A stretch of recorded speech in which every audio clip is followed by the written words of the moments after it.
ನಮಸ್ತೆ ಸ್ನೇಹಿತರೆ, ವಿಜಯ ನ್ಯೂಸ್ಗೆ ಸ್ವಾಗತ. ಏನು ಚಿಂತಾಮಣಿ ನಗರದ ಸರ್ಕಾರಿ ಬಾಲಕರ ಹಿರಿಯ ಪ್ರಾಥಮಿಕ ಶಾಲೆಯಲ್ಲಿ ಅಂಬೇಡ್ಕರ್ ಪುತ್ಥಳಿಗೆ ಅವಮಾನ ಮಾಡ್ತಾ ಇರ್ತಕ್ಕಂಥ ವಿಚಾರದಲ್ಲಿ ನಾವು ಕಳೆದ ತಿಂಗಳು 12 ದಿವಸಗಳ ಕಾಲ ಅನಿರ್ದಿಷ್ಟಾವಧಿ ಧರಣಿ ಮಾಡಿರ್ತೀವಿ. ಏನು ಕೊಳಕು ಬಟ್ಟೆಯನ್ನು ತೆಗೆದು ಮಾಡಬೇಕು ಮತ್ತು ಅದು ಸಾರ್ವಜನಿಕರ ಪ್ರದರ್ಶನಕ್ಕೆ ಅನುವು ಮಾಡಿಕೊಡ್ಬೇಕಂತ. ಆದರೆ ನಮಗೆ ಜಿಲ್ಲಾಡಳಿತ ಆಗಲಿ ತಾಲೂಕು ಆಡಳಿತ ಆಗಲಿ ಸ್ಪಂದಿಸಲಿಲ್ಲ. ಹಾಗಾಗಿ ನಾವು 12 ದಿನಗಳ ಕಾಲ ಅನಿರ್ದಿಷ್ಟಾವಧಿ ಮಾಡ್ತೀವಿ. 12ನೇ ದಿವಸ ನಮ್ಮ ದಲಿತ ಹಿರಿಯ ಮುಖಂಡರು ಬಂದು ನಮ್ಮನ್ನು ಮನವೊಲಿಸ್ತಾರೆ. ಯಾಕಂತ ಹೇಳಿದ್ರೆ ಇದು ಈ ಥರ ಮಾಡೋದು ಬೇಡ, ಬೇರೆ ಇದು ರಾಜಕೀಯ ತಿರುಪಡುತ್ತೆ, ಇದರಿಂದ ಸಾರ್ವಜನಿಕ ಒಳಗೆ ತೊಂದರೆ ಆಗುತ್ತೆ, ನಮ್ಮವರು ನಾವೇ ಬಲಿಪಶು ಮಾಡ್ತಾರೆ. ಆದರೆ ಅವರ ಮಾತಿಗೆ ನಾವು ಬೆಲೆ ಕೊಟ್ಟು ನಾವು ಅವತ್ತು ಏನು ಜನವರಿ 3ನೇ ತಾರೀಕು ಆ ಧರಣಿನ ವಾಪಸ್ ಮಾಡಿದ್ವಿ.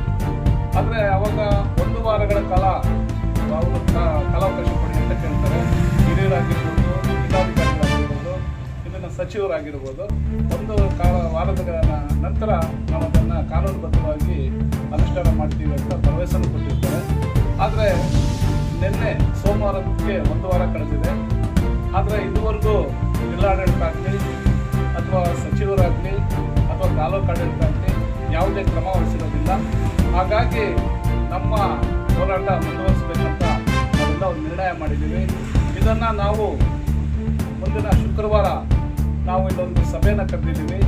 ಏನು ಅಂಬೇಡ್ಕರ್ ಅನುಯಾಯಿಗಳು, ಅಂಬೇಡ್ಕರ್ ಅಭಿಮಾನಿಗಳು, ಅಂಬೇಡ್ಕರ್ ವಾದನ ಮುಖಂಡಿರ್ತಕ್ಕಂಥ ಎಲ್ಲ ಚಿಂತಾಮಣಿ ತಾಲೂಕಿನ ಸಹೋದರರು ಶುಕ್ರವಾರ ನಾವು ಮುಂದಿನ ಹೋರಾಟ ರೂಪುರೇಷೆಗಳನ್ನು ರೂಪಿಸೋದಕ್ಕೆ ಒಂದು ಸಭೆ ಕರೆದಿದ್ದೀವಿ. ಎಲ್ಲ ಅನುಯಾಯಿಗಳು ಏನು ಹಿರಿಯರಾಗಿರ್ತಕ್ಕಂಥ ನಮ್ಮ ಮನವೊಲಿಸ್ತಕ್ಕಂಥ ಹಿರಿಯರು ಇರ್ಬೋದು, ಇನ್ನೂ ಇರ್ತಕ್ಕಂಥ ಅನೇಕ ಸಂಘಟನೆಗಳ ಮುಖಂಡರಿದ್ದಾರೆ. ಅವರು ಸಹ ಬಂದು ಯಾವುದೇ ಕಾರಣಕ್ಕೂ ಅಂಬೇಡ್ಕರ್ ಅವರಿಗೆ ಅವಮಾನ ಆಗೋದನ್ನು ನಾವು ಸಹಿಸಬಾರ್ದು. ಹಾಗಾಗಿ ತಾವೂ ಸಹ నేను ಶುಕ್ರವಾರ ಪೂರ್ವಭಾವಿ ಸಭೆ ಅಂತ ಏನು ಕರೆದಿದ್ದೀವಿ ಮುಂದಿನ ಹೋರಾಟದ ಬಗ್ಗೆ ರೂಪುರೇಷೆಗಳನ್ನು ಮಾಡೋದಕ್ಕೆ, ಆ ಸಭೆಗೆ ಎಲ್ಲರೂ ಆಹ್ವಾನಿಸ್ತೀವಿ. ನಾವು ದಯವಿಟ್ಟು ಬಂದು ಅಂಬೇಡ್ಕರ್ ಆಗ್ತಾ ಇರ್ತಕ್ಕಂಥ ಅವಮಾನನ ಅದನ್ನು ಇತ್ಯರ್ಥ ಮಾಡೋದಕ್ಕೆ ನಾವು ಸಹಕಾರ ನೀಡ್ತೀರ ಅಂತ ನಂಬ್ತಾ ಈ ಪತ್ರಿಕಾಗೋಷ್ಠಿ ಮೂಲಕ ಅವ್ರಿಗೂ ಆಹ್ವಾನ ಮಾಡ್ತೀವಿ.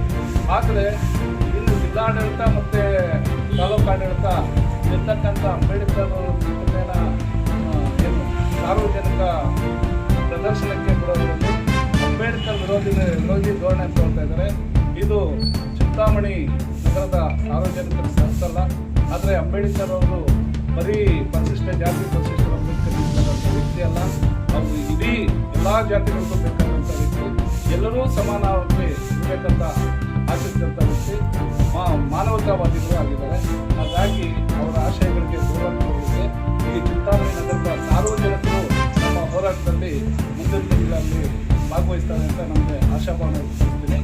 ಹಾಗಾಗಿ ಏನು ಇರ್ತಕ್ಕಂಥ ಎಲ್ಲ ದಲಿತ ಮುಖಂಡರು ಒಂದೊಂದು ಸಂಘಟನೆಯಿಂದ ಮಾಡೋದು ಬೇಡ, ಎಲ್ಲರೂ ಒಟ್ಟಾಗಿ ಸೇರಿ ಅದು ಒಂದು ಸಮಸ್ಯೆ ಇತ್ಯರ್ಥ ಮಾಡಬೇಕಂತ ನಾವು ವಿನಂತಿಸ್ತಿದ್ದೀವಿ. ಇದಕ್ಕೆಲ್ಲರೂ ಕೈ ಜೋಡಿಸ್ಬೇಕಂತ ಅವರಲ್ಲಿ ಮನವಿ ಮಾಡ್ತಾ ನಾವು ಸಹ ನಿಮಗೆ ಆಹ್ವಾನ ಕಳಿಸ್ತೀವಿ. ದಯವಿಟ್ಟು ಬರಬೇಕಂತ ಈ ಮೂಲಕ ಹೇಳ್ತೀವಿ.